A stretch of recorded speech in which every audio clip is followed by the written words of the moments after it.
אדם ישאל אותנו על מישהו או משהו שיקר לנו, משהו שאנחנו מאוד אוהבים, מאוד מחוברים אליו, ישאל אותנו להתעניין בדבר שהוא עמוק ומשמעותי בחיים שלנו, וואו, ידלקו לנו העיניים, יפתח לנו הלב ונתחיל לדבר, לשתף, לספר עליו, כי זה מה שקורה כשאוהבים ומחוברים. בשבועות ניתנת התורה מחדש כדי שנאהב אותה, על מנת שהיא תכוון אותנו ותהפך להיות הדבר הקרוב והמאיר ביותר לליבנו. עד שאם מישהו יפנה אלינו בקשר לתורה, נרגיש שהוא נגע בדבר מאוד עמוק לנו, מאוד יקר לנו, ונשמח בהזדמנות להרגיש שייכים אליה ולהיות שגרירים שלה בעולם. באחד השיעורים האחרונים בחייו, הרב זקס סיפר על אירוע מכונן שעבר עליו. מהסיפור הזה יש הרבה מה ללמוד, על הקשר, החום והאהבה של הרב לתורה ולהדרכתה, ועל איך שהוא ראה את התורה המלכותית יותר מכל מלכות אחרת בעולם. בואו נצפה בסיפור, וממנו נלמד גם אלינו. שיהיה לכולנו חג שבועות, חג מתן תורה, שמח לכולם. 4th of November 1995, Motzei Shabbat, we hear of Rahman al-Islam, the assassination of Yitzhak Rabin. The next day I had a day full of appointments, inducting new rabbis in the provinces. But John Major, who was then the Prime Minister, invited me to join him on the plane as part of the official British delegation. He went out with Tony Blair and with Barry Ashdown, the head of the third party. After the funeral, he had to go on to Australia, and Prince Charles had been there. So Prince Charles gave a lift to myself and Tony Blair and Paddy Ashdown, so we flew back in the Royal Plane. And the Royal Plane's very nice, but it goes exceedingly slowly. It's like a very ancient Rolls Royce with wings kind of thing.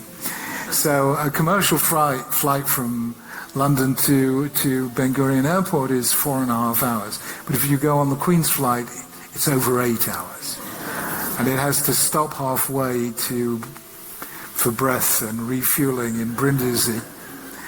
So, and I was due to be sitting next to, and there's just this little two compartments, one with 6 seats and one with 20 seats for the press and the et cetera, et cetera. So we're sitting 2 facing 2 and 1 facing 1.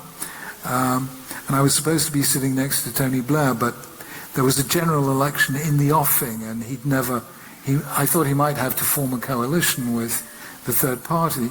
So I said, have you ever sat and had a conversation with Paddy Ashdown? He said, no. So I said, you sit next to Paddy and I'll sit and I'll read a book.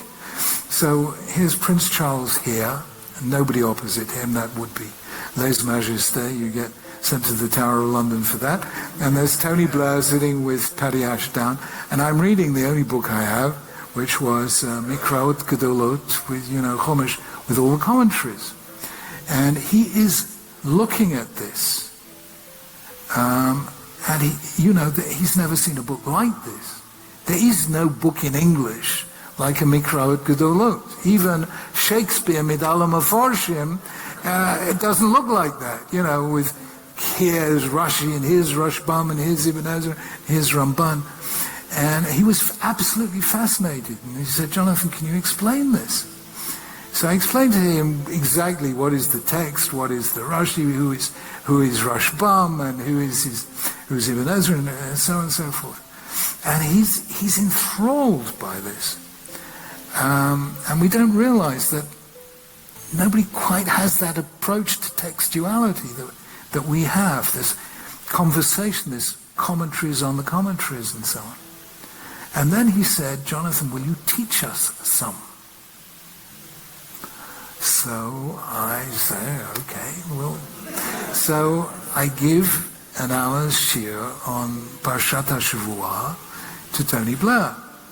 Prince Charles, just across the aisle, is hearing this, and he comes across and listens in. And for an hour, I'm teaching Torah to our future king and our future prime minister. And they were the start of 2 very, very special and deep friendships. And I said to myself, Ribbonei Shel Olam, Rabbi Akiva had a verse, B'chol nafshecha. He used to say, all my days I wondered, when will I have the chance to fulfill this verse? I said to myself, I have had a chance to fulfill the verse from Psalm 119. Va'adaber be'edotecha neged malachim v'lo evosh. I will speak of your statutes before kings and not be ashamed.